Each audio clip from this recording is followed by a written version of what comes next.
Ukraine యుద్ధంలో రష్యాకు support చేసినందుకు అమెరికా, యూరోప్ దేశాలు భారత్ పైన శాంక్షన్స్ వేయడం మొదలుపెట్టారండి. ఈరోజు ఘాటెక్ షిప్ మేనేజ్మెంట్ కంపెనీ అనబడే ఇండియన్ షిప్పింగ్ కంపెనీ పైన వెస్టర్న్ శాంక్షన్స్ విధించారు. ఘాటెక్ షిప్పింగ్ కంపెనీ యొక్క షిప్స్ రష్యా నుండి ఆయిల్ను ఇండియాకు ట్రాన్స్పోర్ట్ చేస్తాయి. ఘాటెక్ షిప్పింగ్ కంపెనీ యొక్క 21 షిప్స్ యొక్క సర్టిఫికేషన్ను క్యాన్సిల్ చేశారు. భారత్ మమ్మల్ని ఇన్నాళ్ళు ఎదవల్ని చేసింది అని యూరోపియన్ దేశాల యొక్క చీఫ్ అయిన జోసెఫ్ బోరెల్ గారు చెప్పుకొచ్చారు.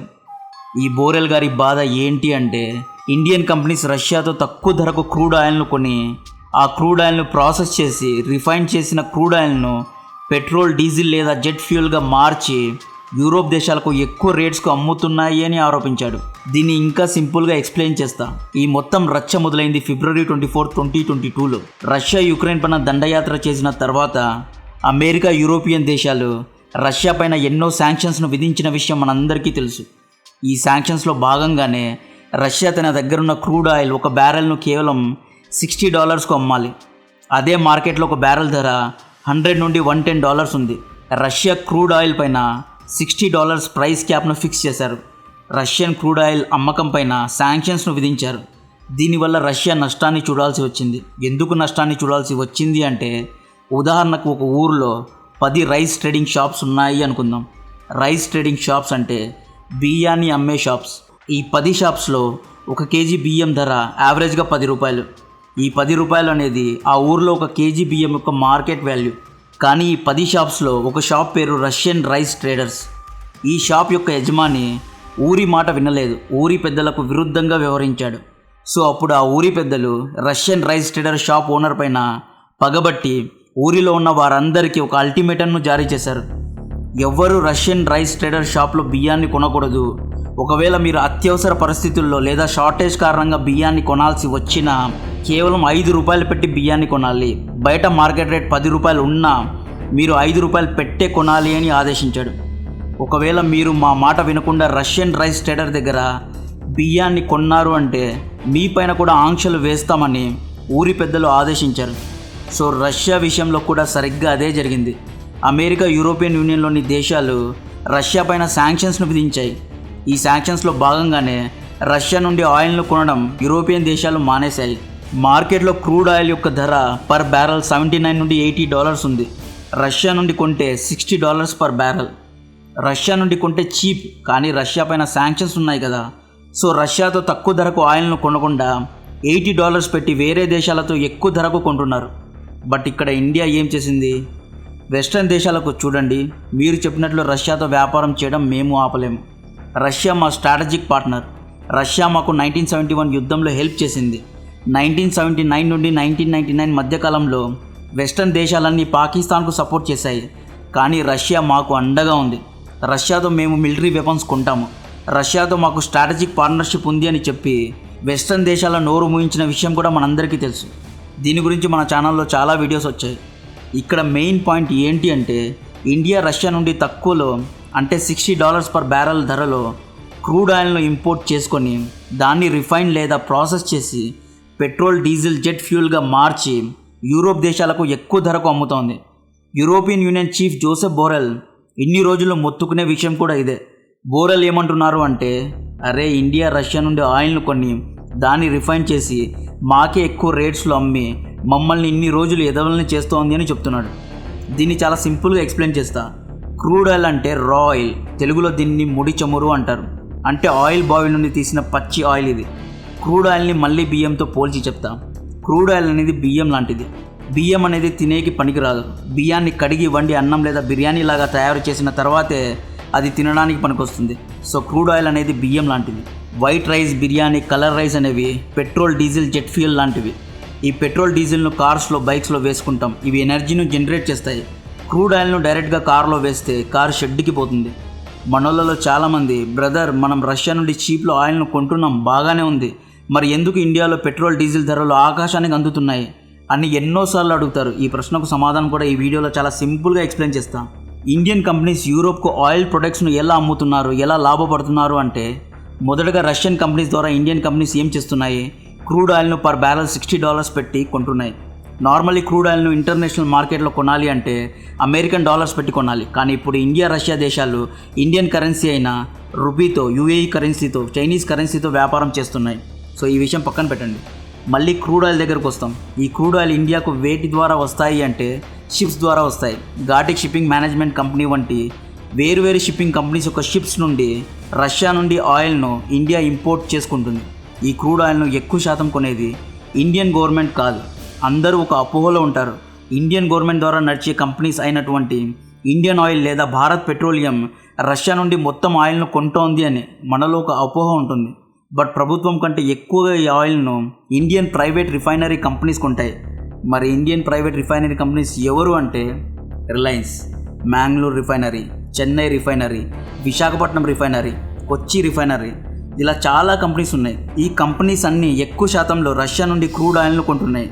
క్రూడ్ ఆయిల్ను స్టోరేజ్ ట్యాంక్స్లో మొదటగా పెడతాయి. తర్వాత పెద్ద పెద్ద ఫర్నేస్లో వేసి బాయిల్ చేస్తారు, అంటే వేడి చేస్తారు. తర్వాత డిస్టిలేషన్ యూనిట్ అనే ఇలాంటి పెద్ద పెద్ద సిలిండ్రికల్ ఆకారంలో ఉన్న సిలిండర్స్లో పెట్టి రిఫైన్ చేస్తారు. రిఫైనింగ్ ప్రాసెస్ తర్వాత petrol, diesel, jet fuel, kerosene, naphtha, butane, gas oil వంటి ఎండ్ ప్రోడక్ట్స్ బయటకు వస్తాయి. వీటిని ఎండ్ ప్రోడక్ట్స్ అంటారు. ఈ ఎండ్ ప్రోడక్ట్స్నే ఇండియన్ కంపెనీస్ యూరోప్కు అమ్ముతున్నాయి. సో క్రూడ్ ఆయిల్ యొక్క ఒక బ్యారెల్ ధర $60. ఒక బ్యారెల్ క్రూడ్ ఆయిల్ బాక్స్లో దాదాపుగా 158.9 లీటర్స్ క్రూడ్ ఆయిల్ ఉంటుంది. రౌండ్ ఫిగర్ 159 లీటర్స్ అనుకుందాం. సో 1 లీటర్ క్రూడ్ ఆయిల్ ధర 60 డివైడెడ్ బై 159 చేస్తే దాదాపు 0.37 వచ్చింది. అంటే ఒక లీటర్ క్రూడ్ ఆయిల్ యొక్క ధర 37 సెంట్స్ అమెరికన్ డాలర్స్. ఇక్కడ సెంట్స్ అంటే పైసలు. సో దీన్ని ఇండియన్ రూపీస్లో కన్వర్ట్ చేస్తే 0.37 into 81 is equal to 30.5 Indian rupees. అంటే ఒక లీటర్ క్రూడ్ ఆయిల్ను రష్యా నుండి 30 రూపాయలు పెట్టి కొంటున్నారు. దాన్ని రిఫైన్ చేసి పెట్రోల్, డీజిల్గా మార్చి ఇండియన్ మార్కెట్లో అమ్ముతున్నారు. అప్రాక్సిమేట్గా పెట్రోల్ ధర 100 రూపీస్ ఉంది అండ్ డీజిల్ ధర 94 రూపీస్ ఉంది. 30 రూపాయలు పెట్టి క్రూడ్ ఆయిల్ను కొంటున్నారు. క్రూడ్ ఆయిల్ను ప్రాసెస్ చేసి పెట్రోల్, డీజిల్గా మార్చడానికి పర్ లీటర్కు 5 రూపీస్ ఖర్చు అవుతుంది. సో ఒక లీటర్ పెట్రోల్ యొక్క యాక్చువల్ కాస్ట్ 35 రూపీస్ మాత్రమే. సో మనకు అమ్మే ప్రైస్ ఒక litre petrol 100 rupees. Difference 65 rupees ఎవరు మింగుతున్నారయ్యా అంటే ఈ 65 రూపీస్లో సెంట్రల్ గవర్నమెంట్ ట్యాక్స్ దాదాపు 32 రూపీస్, స్టేట్ గవర్నమెంట్ ట్యాక్స్ అదే వాల్యూ అడిషన్ ట్యాక్స్ దాదాపు 30 రూపీస్ ఉంటుంది. ఇది స్టేట్ వైజ్గా చేంజ్ అవుతూ ఉంటుంది. యావరేజ్గా 30 రూపీస్ అనుకోండి. యాజ్ అన్ ఇంజనీర్గా వాల్యూ అడిషన్ ట్యాక్స్ అంటే నిజంగా నాకైతే అర్థం కాలేదు. పెట్రోల్లో ఏం వాల్యూ యాడ్ చేస్తున్నారు మీరు? ఇంకా పెట్రోల్ను కల్తీ చేస్తున్నారు తప్పితే దీంట్లో వాల్యూ అడిషన్ ఏమీ లేదు. ట్యాక్స్ పేరుతో గత 75 ఏళ్ళ నుండి అన్ని ప్రభుత్వాలు ఇంక్లూడింగ్ బీజేపీ, కాంగ్రెస్ అన్ని పార్టీలు ఈ డబ్బులను సామాన్య ప్రజల నుండి తింటున్నారు తప్పితే ఇంత ట్యాక్స్ కలెక్ట్ చేయడానికి సరైన లాజిక్ అయితే కరెక్ట్గా లేదు. Again 3 rupees dealer commission. Dealer commission is acceptable. డీలర్దేమీ హైగా లేదు. 3 rupees is very reasonable price. So మొత్తంగా ఒక లీటర్ పెట్రోల్ మన దగ్గరకు చేరేలోపు 100 రూపీస్ అవుతుంది. సో ఈ ప్రైవేట్ కంపెనీస్ ప్రభుత్వానికి 35 రూపీస్కు ఒక లీటర్ పెట్రోల్ అమ్ముతాయి. బట్ దానిపైన ట్యాక్సెస్ పడి 100 రూపీస్ అవుతుంది. సో ఈ private Indian refining companies refine అయిన oils like petrol, diesel, jet ఫ్యూల్ను యూరోప్ దేశాలకు ఎక్కువ ధరలకు అమ్ముతున్నారు. అమెరికా, వెస్ట్ దేశాల వాదన ఏంటి అంటే మీరెలా మా శత్రువు రష్యా నుండి ఆయిల్ను కొని దాని యొక్క బై ప్రోడక్ట్స్ను మాకే అమ్ముతున్నారు? ఇది తప్పు, ఇది మోసమని అంటున్నారు. దీనికి సమాధానం యూరోప్ దేశాలకు సరైన మొగుడు జయశంకర్ గారు ఇచ్చారు. జయశంకర్ గారు ఏమన్నారు అంటే రష్యా నుండి మేము క్రూడ్ ఆయిల్ను కొని దాన్ని రిఫైన్ చేసి మీకు అమ్ముతున్నాం, ఇదేం తప్పు కాదు అని రెజల్యూషన్ 833/2014 యొక్క రెఫరెన్స్ను ఇచ్చారు. మళ్ళీ బియ్యం ఊరి పెద్దల ఉదాహరణే తీసుకుందాం. రష్యన్ రైస్ ట్రేడర్ కంపెనీ పైన ఊరి పెద్దలు ఆంక్షలు విధించారు. కానీ అదే ఊరిలో ఇండియన్ ఫుడ్స్ అనే ఒక పెద్ద హోటల్ కూడా ఉంది. ఈ ఇండియన్ ఫుడ్స్ అనే హోటల్ తరతరాలుగా బియ్యాన్ని రష్యన్ రైస్ ట్రేడర్స్ నుండే కొంటోంది. ఇండియన్ ఫుడ్స్కు మరియు రష్యన్ రైస్ ట్రేడర్స్కు హిస్టారికల్ టైస్ ఉన్నాయి. తాత ముత్తాతల కాలం నుండి సంబంధాలు ఉన్నాయి. ఈ ఇండియన్ ఫుడ్ హోటల్ కూడా ఊరిలో చాలా పెద్ద హోటల్, నేమ్ అండ్ ఫేమ్ ఉన్న హోటల్. ఇండియన్ ఫుడ్ హోటల్ ఊరి పెద్దల దగ్గరకు వెళ్ళి చూడండి, మీ శాంక్షన్స్ మడిచి ఎక్కడైనా పెట్టుకోండి. నాకు రష్యన్ రైస్ ట్రేడర్స్తో మంచి సంబంధాలు ఎప్పటి నుండో ఉన్నాయి. ఊరి పెద్దలు కూడా సరే మీకు మంచి సంబంధాలు ఉన్నాయి, హిస్టారికల్ టైస్ కూడా ఉన్నాయి అంటున్నారు. మీరు రష్యన్ రైస్ ట్రేడర్స్ దగ్గర బియ్యాన్ని కొనొచ్చు అని ఊరి పెద్దలు ఇష్టం లేకున్నా ఓకే సరే అని ఒప్పుకున్నారు. బట్ ఇక్కడ అసలైన గేమ్ ఇప్పుడు మొదలవుతుంది. ఈ ఇండియన్ ఫుడ్ హోటల్ ఏం చేసింది అంటే రష్యన్ ట్రేడర్ దగ్గర 5 రూపీస్ పెట్టి పెద్ద మొత్తంలో బియ్యాన్ని ఒకేసారి కొనింది. ఈ బియ్యంతోనే తన హోటల్లో చికెన్ అండ్ వెజ్ బిర్యానీ చేసి ఆ బిర్యానీస్ను ఊరి పెద్దలకి అమ్మింది. ఊరి పెద్దలు చాలా లేట్గా రియలైజ్ అయిన విషయం ఏంటి అంటే, ఈ ఇండియన్ ఫుడ్ హోటల్ గాడు తన శత్రువు దగ్గర బియ్యాన్ని కొని దాన్ని బిర్యానీ చేసి మాకి అమ్ముతున్నాడు అని. This is how India fooling Europe. ఈ కథలో ఎదవలైన ఊరి పెద్దలు అమెరికా, యూరోప్ దేశాలు.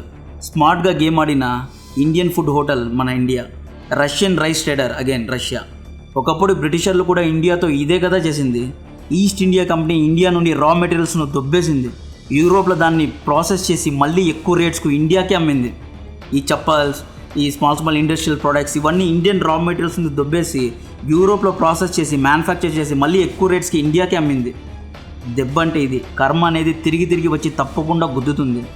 రాయిటర్స్ ఇచ్చిన ఒక రిపోర్ట్ ఆధారంగా ఫిబ్రవరి 2022 కంటే ముందు యూరోప్ దేశాలు ఇండియా నుండి ఒక రోజుకు 1,54,000 barrels of diesel and jet ఫ్యూయల్ను ఇంపోర్ట్ చేసుకునేవారు. కానీ ఇప్పుడు రోజుకి 2 lakhs barrels per day diesel and jet ఫ్యూయల్ను ఇంపోర్ట్ చేసుకుంటున్నారు. ఈ అన్నిటి యొక్క అమాల్గమేషన్లో యూరోప్ అండ్ అమెరికా దేశాలు ఇండియా పైన శాంక్షన్స్ విధించడానికి చూస్తున్నారు. ఈరోజు ఘాటిక్ షిప్ మేనేజ్మెంట్ కంపెనీ అనబడే ఇండియన్ కంపెనీ యొక్క 21 షిప్స్ యొక్క సర్టిఫికేషన్ను క్యాన్సిల్ చేశారు. కారణం, ఈ ఘాటిక్ కంపెనీ రష్యన్ ఆయిల్ను ట్రాన్స్పోర్ట్ చేయడం. ఈ ఘాటిక్ కంపెనీ దగ్గర 2021లో కేవలం 2 షిప్స్ మాత్రమే ఉండేవి. కానీ ఇప్పుడు ఈ కంపెనీ దగ్గర 61 షిప్పింగ్ వ్యాజల్స్ ఉన్నాయి. ఫైనాన్షియల్ టైమ్స్ ఇచ్చిన ఒక రిపోర్ట్ ఆధారంగా ఈ ఇండియన్ షిప్పింగ్ కంపెనీకు రష్యా యొక్క రాస్నెఫ్ట్ అనే కంపెనీ ఫండ్ చేస్తున్నట్టు తెలుస్తోంది. బట్ ఇక్కడ ఇండియా ఎక్కువగా రష్యా పైన ఆధారపడడం మంచి పరిణామం కాదు. ఎస్, రష్యా మన ఫ్రెండ్. రష్యాకు మనం యుక్రెయిన్ క్రైసిస్లో హెల్ప్ చేసాం, ఫ్యూచర్లో కూడా హెల్ప్ చేస్తాం. బట్ రష్యా మన శత్రుదేశమైన చైనాకు కూడా మంచి friend. Moreover Russia, China 2 communist దేశాలే. లాంగ్ టర్మ్లో రష్యాతో మనం ట్రేడ్ చేయలేం. ఎందుకంటే మనం రష్యాతో ట్రేడ్ డెఫిసిట్లో ఉన్నాం. అంటే మనం రష్యా నుండి 100 రూపాయలు కొంటే రష్యా మన నుండి కేవలం 20 రూపాయలు మాత్రమే కొంటోంది.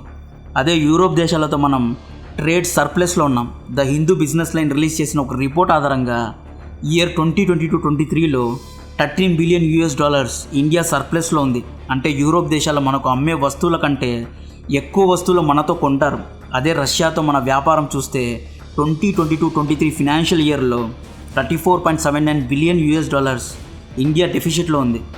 మరీ ముఖ్యంగా అమెరికా, యూరోప్ దేశాల్లో ఇండియన్ డయాస్పోరా ఉంది. డయాస్పోరా అంటే మన ఇండియా నుండి యూరోప్, అమెరికా దేశాలకు వెళ్ళిన ప్రజల యొక్క సంఖ్య. సో ఇండియన్ డయాస్పోరా వల్ల రెమిటెన్స్ ద్వారా ఇండియాకు డబ్బులు వస్తాయి. మనోళ్ళు యూరోప్, అమెరికాలో వర్క్ చేసి కొంత సొమ్ముని ఇండియాకు పంపుతారు. దీనివల్ల ఇండియాకు లాభం. రష్యాతో ఫ్రెండ్షిప్ ఈజ్ ఫైన్. అన్నిటికీ ఒక రెడ్ లైన్ అనేది ఉంటుంది. ఇండియన్ ఇంట్రెస్ట్ను కూడా చూసుకోవాలి. మోడీ ప్రభుత్వం దీని గురించి ఒకసారి ఆలోచిస్తూ ఉంటుంది అనుకుంటున్నా. రష్యా యుక్రెయిన్ యుద్ధం అయితే ఆగే దిశగా వెళ్ళడం లేదు. ఇప్పుడు రష్యా, చైనా చెప్పినట్లు ఆడుతోంది. పుటిన్ సీట్ కూడా చాలా వల్నరబుల్గా ఉంది. రష్యా మనకు లాంగ్ టర్మ్ పార్ట్నర్ ఎప్పటికీ కాలేదు. ఎస్, చాలా ఆలోచించి రీసెర్చ్ చేసి ఎంతో బాధ్యతతో ఈ విషయం చెప్తున్నా. రష్యా వల్ల మనకు లాంగ్ టర్మ్లో బెనిఫిట్ లేదు. రష్యాకు కావాల్సిన నిత్యావసర వస్తువులు ఇండియా నుంచి ఇంపోర్ట్ చేసుకోదు, చైనా నుండే ఇంపోర్ట్ చేసుకుంటుంది. కావాలంటే రష్యా చైనాతో ట్రేడ్ డెఫిసిట్లో ఉంది. చైనా అప్పర్ హ్యాండ్లో ఉంది. రష్యా రోజుకు చైనాకు చిన్న తమ్ముడిలా మారుతోంది. కంటెంట్ నచ్చితే వీడియోని లైక్ చేయండి, ఛానల్ను సబ్స్క్రైబ్ చేసి అందరికీ షేర్ చేయండి. జై హింద్.